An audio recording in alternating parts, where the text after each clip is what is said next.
આજના આપણા વિડીયો લેક્ચરની અંદર આપણે વાત કરવાના છીએ 5 pillars of personality development and career એડવાન્સમેન્ટમાં વ્યક્તિત્વના વિકાસ અને કારકિર્દીની ઉન્નતિના જે 5 સ્તંભો આપણે જોઈ ગયા હતા એમાંનો પહેલો સ્તંભ જોવા મળે છે આપણને આત્મખોજ. આત્મખોજને બીજું નામ કહેવામાં આવે છે આત્મનિરીક્ષણ. ઇંગ્લિશમાં એની વાત કરીએ તો એને કહેવામાં આવે છે સેલ્ફ ઇન્ટ્રોસ્પેક્શન. ના એક અગત્યના આધાર સ્તંભ તરીકે ચર્ચા કરવાની છે. બરાબર, મેં આગળ વાત કરી હતી ને, આ 5 સ્તંભોને આપણે વિગતવાર પ્રશ્ન સ્વરૂપે જોવાના છે. સેલ્ફ ઇન્ટ્રોસ્પેક્શન એનું બીજું નામ એને શું કહેવામાં આવે છે? આત્મખોજ. આત્મખોજનું બીજું નામ શું છે? તો કે આત્મનિરીક્ષણ બી એને કહેવામાં આવે છે. આત્મનિરીક્ષણ એ વ્યક્તિત્વ નિરીક્ષણે કારકિર્દીની ઉન્નતિ અને વ્યક્તિત્વના વિકાસના 5 આધાર સ્તંભો પૈકીનો પ્રથમ સ્તંભ છે. મેં આગળ કીધું એમ તમને. આજના સમયમાં આત્મનિરીક્ષણ આત્મખોજ શબ્દ અતિ પ્રચલિત બન્યો છે, ખાસ કરીને જ્યારે લોકો નિષ્ફળતા પ્રાપ્ત કરે અથવા રાજકીય પક્ષીઓ ચૂંટણીમાં હારે ત્યારે આત્મખોજની જરૂરિયાત હોય છે. આજના સમયમાં શું આપણે ઘણીવાર ફેલિયર થતું હોય, ફેલિયર મળતી હોય, નિષ્ફળતા મળતી હોય અને રાજકીય પક્ષો ભાજપ, કોંગ્રેસ, બરાબર, ટૂંકમાં આપણે વાત કરીએ અન્ય પાર્ટીઓ જ્યારે ચૂંટણીનો પ્રચાર કરે, બરાબર, ચૂંટણી લડે, બરાબર, અને ચૂંટણી બાદ જે પરિણામ આવે, બરાબર, મીન્સ કે એને નિષ્ફળતા મળે કોઈ બી પાર્ટીને, પોલિટિકલ પાર્ટીને, બરાબર, ત્યારે શું તો કે એ રાજકીય પક્ષો છે ત્યારે આત્મખોજ કરતા હોય છે કે પોતાનામાં કઈ કઈ ખામી રહી ગઈ તો આપણે ચૂંટણી હાર્યા વગેરે. યુવાનો, વિદ્યાર્થીઓ માટે આત્મખોજ ખૂબ જ જરૂરી છે. તમારા માટે શું તો કે વિદ્યાર્થીઓની વાત કરીએ તો આત્મખોજ તમારા માટે ખૂબ જ જરૂરી છે કે જેઓ પોતાની સફળતા પ્રાપ્ત કરવાની ઝંખના જાગૃત કરે છે. આત્મખોજ શું તો કે લોકોની સફળતા પ્રાપ્ત કરવાની ઝંખનાને શું તો કે જાગૃત કરે છે. પરંતુ કોઈ પણ વ્યક્તિએ તે કઈ રીતે થાય કે કરી શકાય તેનો સ્પષ્ટ રસ્તો બતાવી શકતી નથી. અમુક લોકો આપણે ઘણીવાર કહેતા હોય આપણે સફળતા મેળવી છે, પણ આપણે સફળતા કેવી રીતના મળશે, બરાબર, એનો આપણા વિશે ખ્યાલ જ ના હોય, બરાબર, તો કેવી રીતના તમે સફળતા મેળવી શકો? એનો રસ્તો કોઈ બતાવી શકતું ના હોય તો તમારે શું તો પોતાના રીતે તમારે એ બાબતને સોલ્વ કરવાનો પ્રયત્ન કરવાનો. આત્મખોજ એ તમારી જાત સાથે સંબંધિત તમામ રસ્તાઓ ખોલવામાં મદદરૂપ થાય છે. આત્મખોજ એટલે શું તો કે પોતાની જાત સાથે સંબંધિત, તમારા જાત સાથે સંબંધિત બધી જ વસ્તુઓનો બાબતનો સમાવેશ થઈ જાય. તમારી જાત તપાસવાથી તમને સારા નરસા પાસાઓ, સારા ખરાબ પાસાઓ તમને કે જે આપણા વ્યક્તિત્વને ઘડે છે તે બહાર આવે છે. બરાબર, તમારી જાતને તપાસો તો તમે સારા ખરાબ જે પાસાઓ હોય તમારી જાત રિલેટેડ એ તમને શું તો કે આપણા વ્યક્તિત્વને ઘડે છે તે બહાર આવે છે, મીન્સ કે તમને ખ્યાલ આવે છે.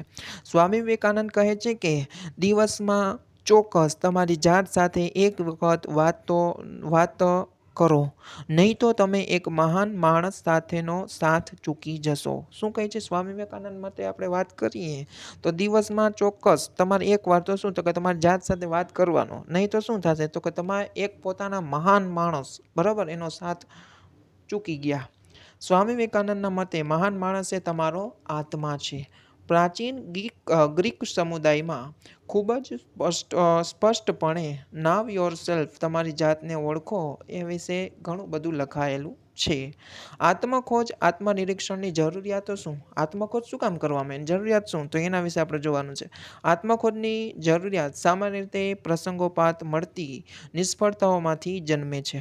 ઘણીવાર શું તો કે આત્મખોજની ક્યારે જરૂર પડે? મેં તમને આગળ જ વાત કરી, ક્યારે તો કે તમને ફેલિયર, નિષ્ફળતા મળે ત્યારે આત્મખોજની જરૂરિયાત થાય છે. અથવા પોલિટિકલ પાર્ટીઓ જ્યારે એને નિષ્ફળતા મળતી હોય, ચૂંટણી હારતા હોય, બરાબર, ત્યારે શું તો કે એને આત્મખોજની જરૂરિયાત હોય છે. આત્મખોજનો વિસ્તાર અતિ વિસ્તૃત છે, બરાબર, અને સાથોસાથ ઘણો વિશાળ બી છે, જેના વર્તણૂક, વ્યક્તિત્વ અને પરફોર્મન્સ ખાસ કરીને નીચેની બાબતનો સમાવેશ કરી શકાય છે. જેમાં કેનો સમાવેશ થાય આત્મખોજમાં તો કે વર્તણૂક, વ્યક્તિત્વ, પરફોર્મન્સ, બરાબર, ખાસ કરીને નીચેની બાબતનો સમાવેશ કરી શકાય છે. વ્યક્તિનો ધર્મ, બરાબર, વાતાવરણ જાણવા જોઈએ. વ્યક્તિનો ધર્મ શું છે, આસપાસનું એટમોસ્ફિયર, વાતાવરણ શું છે એ બી જાણવું. વ્યક્તિત્વનો પરિવાર, બરાબર, વ્યક્તિનો પરિવાર કેવો છે, બરાબર, વ્યક્તિના પરિવારમાં સુખ સગવડ કેવી છે, બરાબર, સુવિધાઓ કેવી છે. આપણી ખાસિયતોનો ખ્યાલ, આપણી પોતાની ખાસિયત વિશે જોવાનું, બરાબર, કૌશલ્યનો ખ્યાલ, તમારામાં કૌશલ્ય હોય, સ્કિલ હોય, આવડત હોય એનો ખ્યાલ, તમારી તાકાતનો ખ્યાલ, સકારાત્મક પોઝિટિવિટીનો ખ્યાલ, બરાબર, નકારાત્મક નેગેટિવિટીના પાસાઓનો ખ્યાલ, આપણી લિમિટેશન. ઘણીવાર શું હોય, દરેક વ્યક્તિની અંદર કંઈક ને કંઈક લિમિટેશન હોય, બરાબર, સંપૂર્ણ કોઈ હોતું નથી, બરાબર. જે આપણી સફળતા અટકાવે છે તેની સમજ આપણને હોવી જોઈએ. સફળતા મીન્સ કે તમે ગોલ ડિસાઇડ કર્યું, એ ગોલને તમે એચીવ કરવા માટે, મેળવવા માટેના ટ્રાય કરો છો, તમને ઘણા બધા અવરોધરૂપ પરિબળો તમારે એનો સામનો કરવો પડશે. એ અવરોધરૂપ પરિબળો ક્યાં છે તમારે, એ લિમિટેશનમાં એનો સમાવેશ થાય, એને તમારે ઓળખવાના, સમજવાના.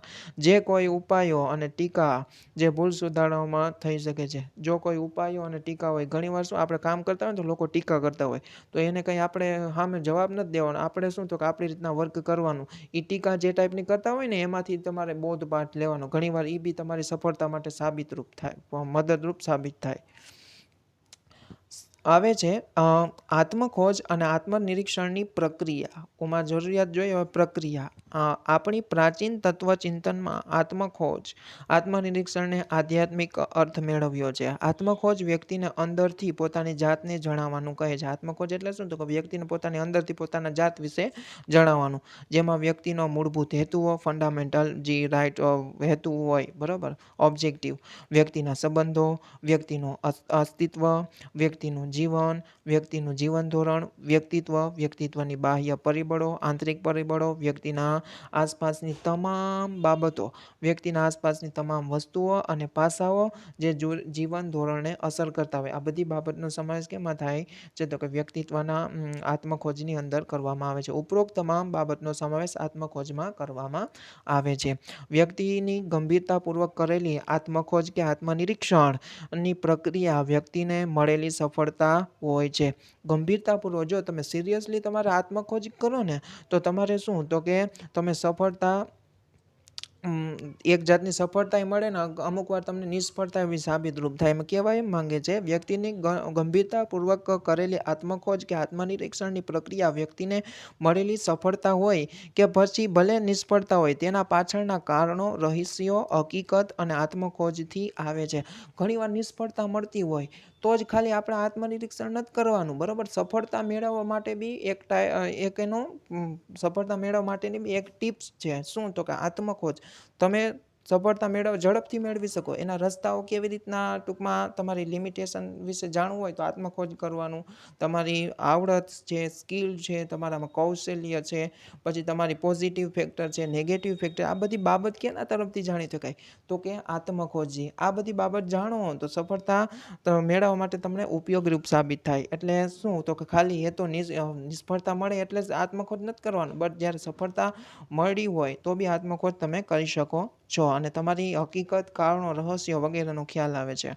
આત્મખોજથી વ્યક્તિએ પોતાની જાતને ભવિષ્યમાં અવરોધ, અડચણરૂપ તમામ બાબતોનું સામનો કરવાનું શીખવાડે છે. શું તો કે આત્મખોજથી શું થાય તો કે વ્યક્તિ એકદમ કેવો તો કે ભવિષ્ય મજબૂત બની જાય. ભવિષ્યની અંદર અવરોધરૂપ, અડચણરૂપ બાબતો હોય એ તમામ બાબતોનો સામનો કરવાનું શું તો કે આત્મખોજ શીખવાડે છે અને સરળતાથી સફળતા પ્રાપ્ત કરવા માટેનો એક ઉપાય દર્શાવે છે અને નિષ્ફળતાને પહોંચી વળવા તથા એને દૂર કરવાનો ઉપાય ભાઈ દર્શાવે છે.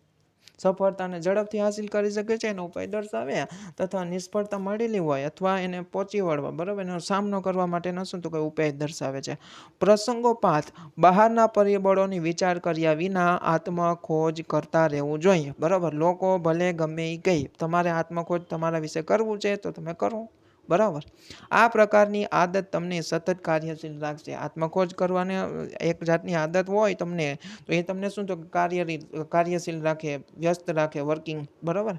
પછી અને ભવિષ્યમાં અવરોધોનો સામનો કરવા તમને શું તો કે તમને સક્ષમ બનાવે, બરાબર, મજબૂત બનાવે. ભવિષ્યના કોઈ બી બાબત આવે, તમે આત્મખોજ કરેલું હોય, તમારી જાત વિશે તમે બધું જ જાણતા હોય, બરાબર. જેવી પરિસ્થિતિ આવે એ મુજબ તમારે શું તો કે એનો હલ, બરાબર, સોલ્યુશન કાઢી શકો. નિષ્ફળતા વખતે પોતાને તેમજ નસીબને બહારના વિવિધ પરિબળોને દોષ ન દેવું સલાહભર્યું છે.